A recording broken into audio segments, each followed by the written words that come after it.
do, baby? Welcome, guys, to the 30-minute podcast season 4. The podcast is back for a new season, the 4th season, which will probably take us into 2025. But anyway, good news.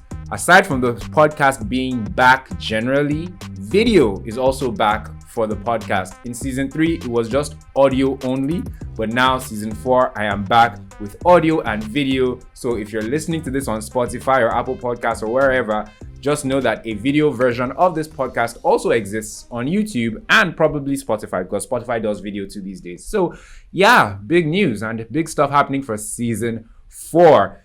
I have to even get used to being back on video.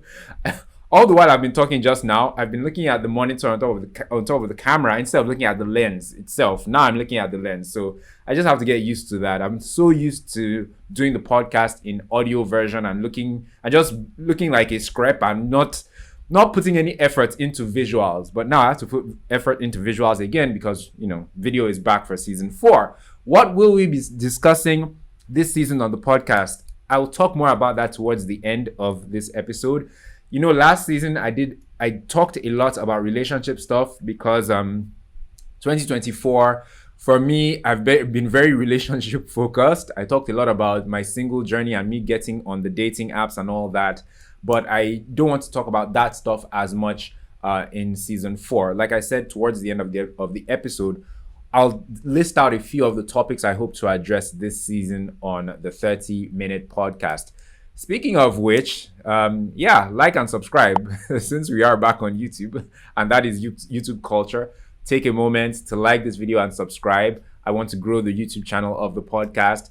And if you have anything to say, or if you don't even have anything to say, you can reach out to me or just follow me on Instagram at the 30-minute pod. That's THE30. The 30 is, it's the number, not the spelling. 30 minutes, MINUTE, and then POD, the 30-minute pod. Let's dive into this week's episode. Hopefully this won't be a very long episode. Probably this will be like the 20-minute podcast today.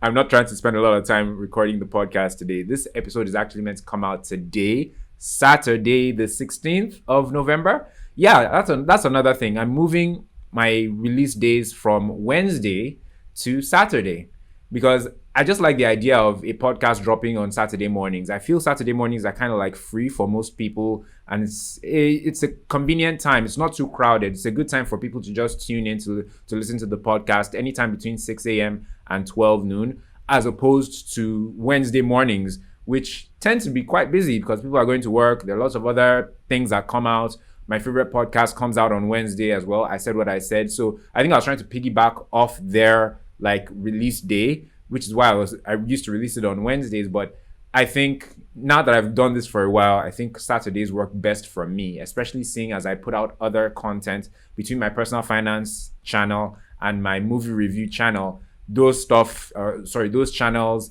they have stuff coming out during the week. So I think I like the fact that my podcast is going to be a weekend thing, a Saturday morning thing. Let's dive into today's episode. Hopefully you've seen the title of this episode, and I think this is a very good episode to start or to kick off a new season with. And the title of the episode is One Thing About Me. And how I came about this title or this topic is that so I play tennis now. Well, am I playing tennis? So I'm learning how to play tennis once again. This is like the second or third time I'm trying to learn. I'm yet to take formal classes, but I meet up with some friends every other Sunday and we play tennis for a couple of hours. So I think 2 or 3 weeks ago, we met up. We had our tennis meetup, but I was the first to get there. And I took a picture of myself and pretty much a selfie, and I did some videos of me practicing, and I put it on my Insta stories, right? And my caption was that, once again, I'm the first person to arrive at tennis practice or, for my tennis meetup with my friends. So when I put that up on my Insta stories, a close friend of mine, he replied that, and he said something along the lines of, dude, why are you always early to stuff? Then they chase you, come out for house. I was like, basically, are they chasing you? Why are you always early to stuff? Why are you so extra? Something like that, right? So I thought to myself that, yeah, dude, you should know me by now. I'm always early to stuff, or at least I'm on time. That's one thing about me. And it got me thinking that, yeah, this is something that I would think people who've known me for a while. Because this one friend of mine, Retia, he's known me for over almost all my life, to be honest. We've been friends since primary school, right? So I would think, and he probably does, but he was just, trying to take a jab at me, right? But I thought that he should know, and other friends of mine should know, that something about Tito is that I'm always on time, or I'm even early, and if I'm going to be late for an appointment, I will at least send a message and say, yo, I'm going to be late, please bear with me, or something like that. And that just got me thinking that, first of all, this would make a great podcast episode, but it also got me thinking about if other people know this one thing about me, because I know I'm always early, but do people who know me say this about me, or do they know this about me? Because you know how at like a surprise birthday, or a person's birthday, maybe of like close friends, maybe 30 friends and whatnot, and it's a dinner and everything, and everyone is on one table, and they go around the table at some point during the party, and everyone says one thing or two things about the celebrant. And if you notice, people tend to say similar things. Like someone may say, oh, Sharon, she's always good to go, she's always camera ready, or something like that. Or they may say something like, Femi he's a man of God, that Femi doesn't joke with his faith, he's always praying, he's always ready to pray with a friend. Or they may say something like, Debola he doesn't joke with his friends, doesn't play when it comes to his friendships, he's very particular about maintaining his friends and checking up on his friends. There are different things that people say about different people, but they're just one or two like signature or key things that people know someone for. So the way I would like to think I'm known for being on time, I started thinking about some of my close friends, that what do I know this person for? And for some friends, I could actually think of things like, okay, I know that my friend Femi is a man of God, he's a man of faith, he doesn't joke with his faith. I have a friend actually who's called Femi in the US, and he's a pastor. And Jide, very soft-spoken guy, very to the point guy. He's very like straight-laced, right? He's very proper. So there are different friends that have different signature or key values or characteristics.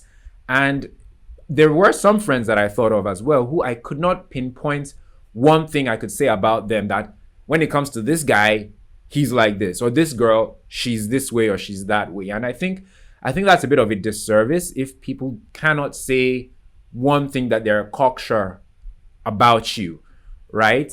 And continuing in this thought, I remembered during COVID, I lost someone very dear to me, like an extended family member, and the person was overseas.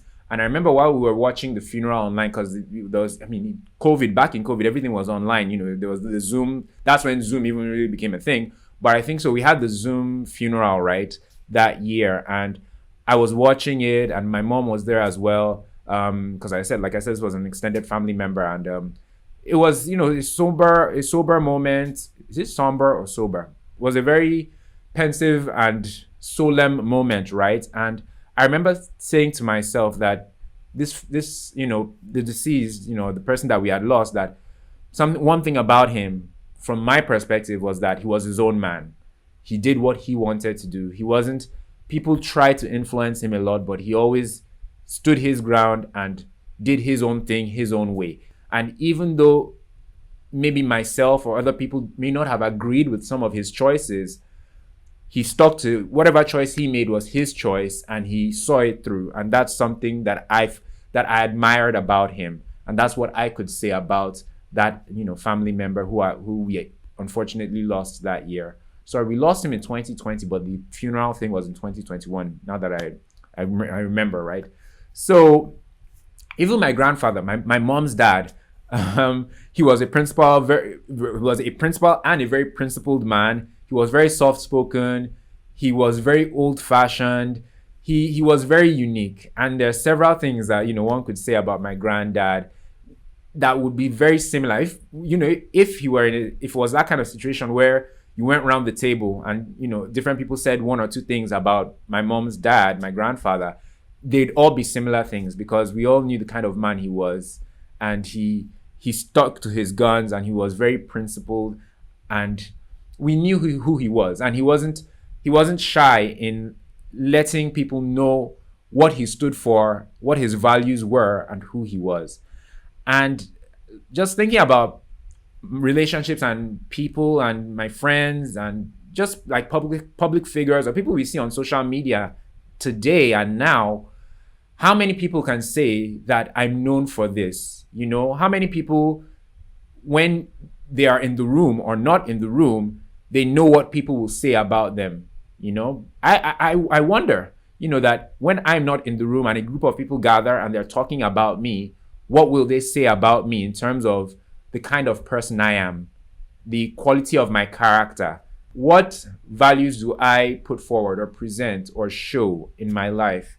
When they talk about me, when I'm there, when I'm not there, or in some cases, when we are no longer in this world, what are the things that people will say about us, about our character and how we lived?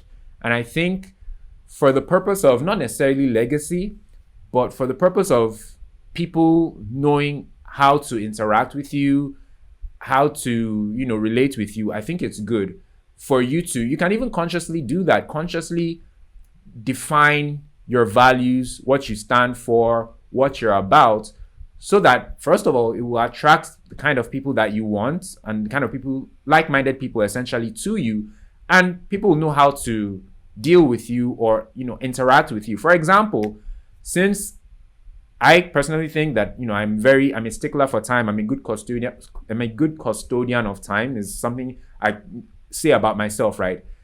Since I like to think that I'm known for that, if I have a meeting with somebody or I'm meeting with friends, or maybe I have like a gathering or something, I would like to think that if people show up late for that and I'm low-key upset or, I kind of get on their case about it, it won't be far-fetched because they know me and they know that I'm a stickler for time. I'm a good custodian of time. And they will know that, oh, we're going to be late for this thing that Tito has invited us for. It's best we send him a message and let him know that we're going to be a bit late.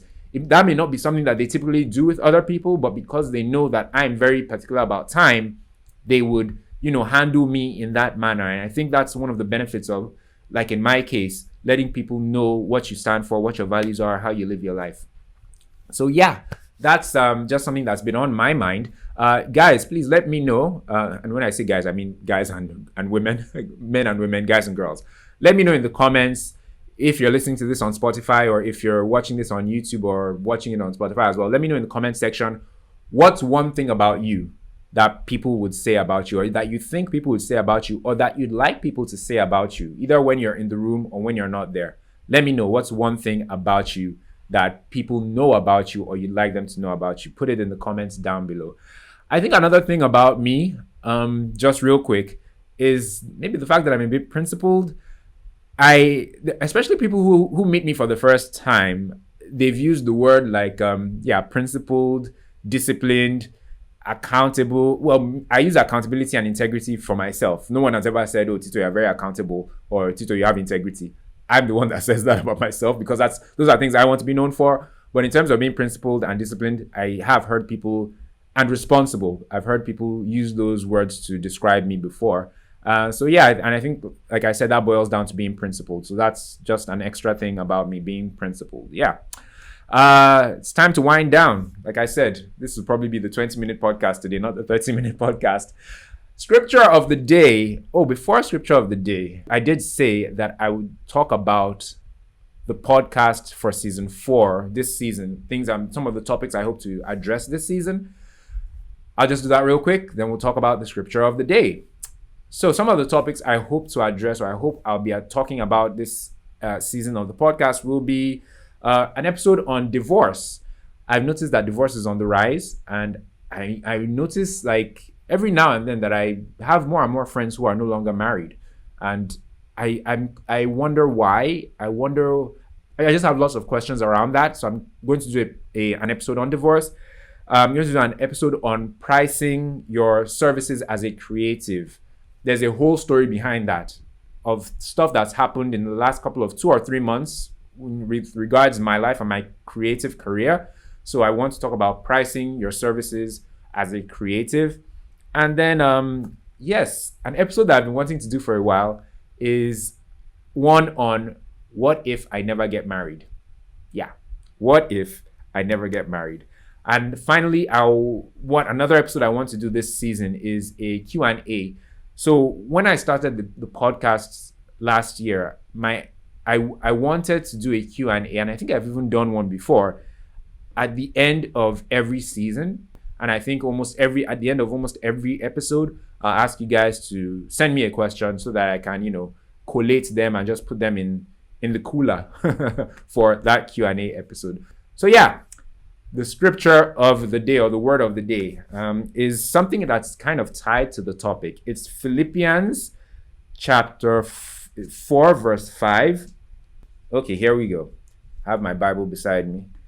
So we're going to read Philippians chapter 4, verse 5, and it says, "Let your moderation be known unto all men. The Lord is at hand." Letting your moderation be known unto all men basically is letting people know the kind of person you are, what you stand for. At least this is how I interpret it, right? I'll probably check out the interpretation of this verse in the Message translation, or maybe the New International Version, or a version that is in simpler, more contemporary English. But what I deduce from that is that let your lifestyle, what you stand for, your values be known unto all men, right? So that let people know where you stand. And I think this is tied very closely to the topic of the day, one thing about me, and letting people know what you hold dear, what you stand for, and all that. And I think it's very important. And I while thinking about this topic, I said to myself that if I lived in those like Game of Thrones days, or like in medieval times, or what was the era before the industrial era? Basically those days, right? Largely medieval times, where people would say things like, "My word is my bond." If I existed in those times, I think I would have flourished, because I have that kind of mindset, and I very much live that kind of life of, if I give you my word is my word. My word is my bond. I'd probably say things like, "You have my word. I will be with you on the morrow with my men to join banners with you." I miss Game of Thrones. Point is, in those days where a man or a woman's word was their promise, their bond, and you could take what they'd say to the bank, I wish we had that mindset nationally and globally, even today, where you could take what a person says to you to the bank. You could trust them if they give you their word, But fortunately, I live that kind of life. That's my mindset. If I commit to something and I tell someone, if I give someone my word, there's like an 80 to 90, or like an 80 to 100% chance I'm not going to renege, and I'm going to stick to what I said I would do. And if I won't, or I can't, I will not notify them that I can't, And that just reminded me that I owe my mechanic some money. That's a whole different conversation. I don't want to go down that rabbit hole, but I have informed him that the money is going to be a bit late. Yes, he drained me, fixing my car, and now I don't have money to pay for his labor, but I've told him that I haven't forgotten him and I will pay him his money. But guys, thank you so much for listening to this this first episode of season 4 of the 30-minute podcast, the first episode that has brought back the video element of this podcast. It's now a vodcast once again, not just a podcast. Remember, if you're not watching this, if you're listening to this, right, please head over to YouTube and subscribe, leave a comment, like the video. I'm trying to build that YouTube channel for the future. And because hopefully, big things will come out from this podcast. I'm trying to think big regarding the podcast. And yeah, video is a key element of growing a podcast, especially if you're trying to monetize a podcast, which is something I want to do at some point with this podcast. And in terms of guests, is season 4 the season where I will finally have guests on this podcast? Stay tuned to find out. It may be, and I'm really hoping that it is, but that's another thing I'm working towards. So I guess that's also why I'm trying to get accustomed to being on video once again, so that when I start having guests, I won't be trying to figure things out then. You get me? Guys, thank you so much for listening to this episode of the 13-minute podcast. This has been awesome. I will catch you in the next one. Peace.